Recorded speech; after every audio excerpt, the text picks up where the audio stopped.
Hey, welcome back to Rosco Reviews. On today's episode, I'm going to attempt to make a wood-fired pool heater. I'm making this out of materials that I already had available. I had previously set my pool up to run a solar heater, and I've been using that for the last few years, and it works pretty good. For fun, I wanted to try something different, so I am going to build a wood-fired pool heater out of a solo stove and a coil of copper line.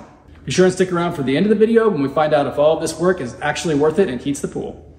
Okay, so my pool pump was originally set up for a Polaris system, so like the water would come out of here and go in this pump and then come out of a jet in the middle of the side of the pool that was for a Polaris pool cleaner.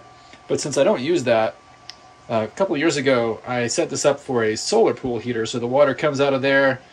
Right now it's plugged off, but I'll run this PEX line out and then it comes back in through this one and goes out into the pool. So it went through my solar heater and then went back into the pool that way. I do have to put in an auxiliary pump, and my auxiliary pump that I was using for my solar heater is no longer working.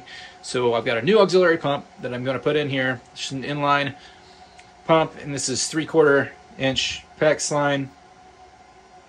So I'm going to run out of there into the auxiliary pump that will boost it through a coil, and I'm going to put the coil into a fire pit for a wood-fired pool heater. And we'll see how well this works.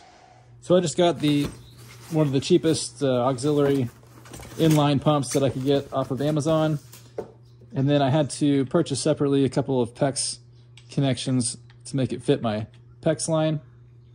So to put those on there, you want to use the Teflon tape.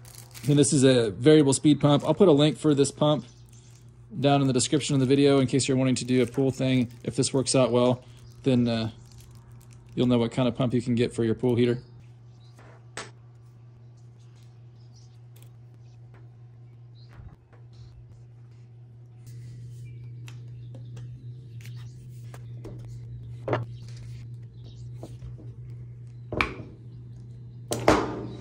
Okay, so I've got it all piped in.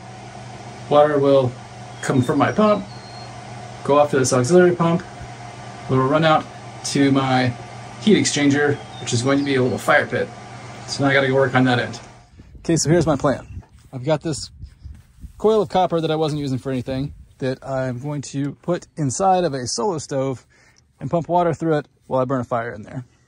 Like I said, I already had this all piped in for a solar heater. If you would like to do a solar pool heater, it actually works really well, and I've got a link for it, and I'll put it right up here. I did a video on the solar heater that I had out here for the last few years, and it really does work. I just want to try something different this year, and I thought this sounded like fun.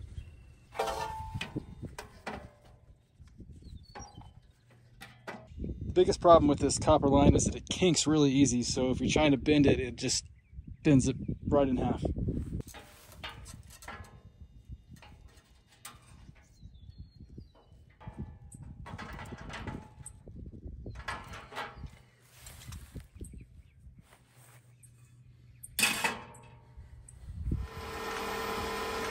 Plug it in and it's humming. You can't hear it because the pump is way louder than those. These little auxiliary pumps are pretty quiet.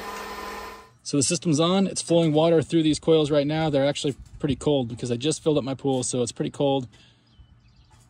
And we're still in May right now, so it's the pool has not warmed up, so the coils are pretty cold. Now you start a fire in here and see how much heat we're going to actually transfer through this one copper coil. Okay, so I filled the paper bag with pellets for a pellet stove just to get it started, and then I've got wood I'm going to throw in there once it gets nice and hot.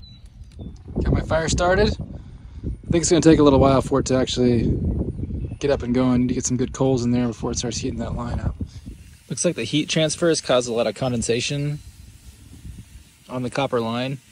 I don't know if that'll go away once it's been going for a while, but the line coming in is cold because it's coming out of the pool. The line coming out, it's not so hot I can't put my hand on it, but it's warm, so maybe it's making a difference. Still got a while to go before this turns into some nice coals. It's actually pretty difficult to get the fire going with that coil in there. It gets condensation, and I guess that slows down the dripping of the condensation, cools it off enough that it makes it hard to get it going. I've got some bigger logs in there now. Hopefully that'll keep going, but it is pretty hot, so I'm gonna go test the temperature that's coming out of there.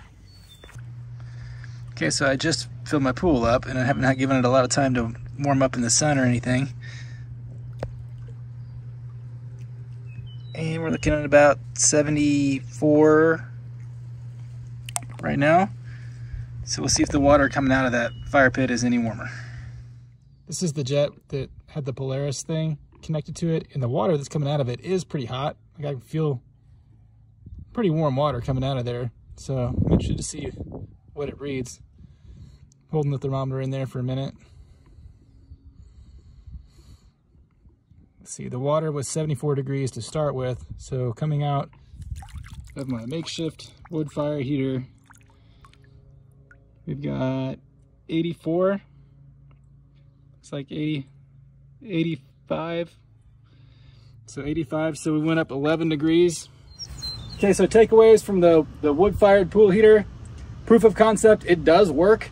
Keeping the fire going takes a little bit of tending to. I think if you wanted this to be effective on a decent sized pool, so for like a 28,000 gallon pool like I have, I'm gonna need a bigger fire pit and more surface area to transfer the heat, so a bigger heat exchanger. Then maybe I wouldn't have to tend to the fire so much, so it might make it worth it if I had maybe 4 times the size of the fire pit and at least twice as much heat exchanger.